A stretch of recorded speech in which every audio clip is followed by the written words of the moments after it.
Okay, so once we've edited or developed our images in Adobe Lightroom, maybe the next thing we want to do is export our images so that we can save them to get to our client or to turn in or whatever that might be.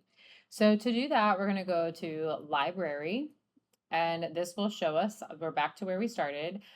We can see now that our edits will show. So that's really helpful.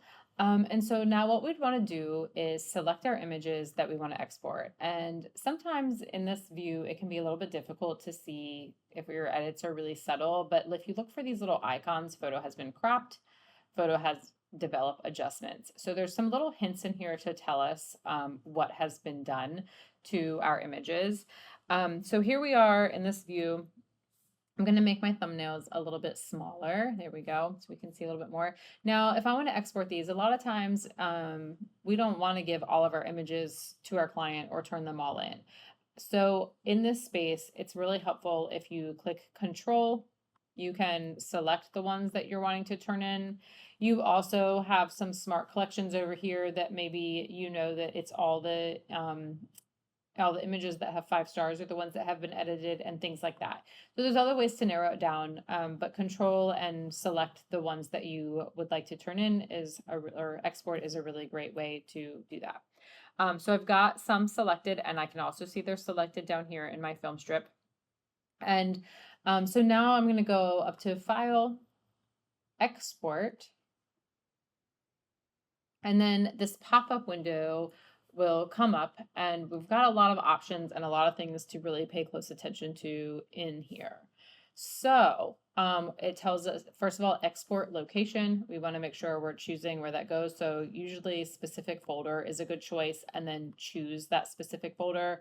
And as you know, like our process in here is to keep our projects together. So I would go back to RVA walk, and I'm going to select that. Now I might want to put this in a subfolder within that so that my edited images are, it's really obvious as to what they are. So right here I can make a subfolder. So I might do RVA walk edited, and that will help me know which ones I need to turn in.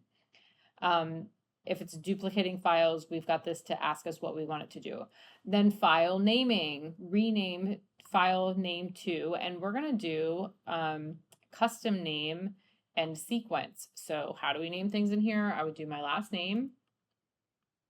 So Christian, first and middle initial, day 1 or day 2, project name, RVA walk.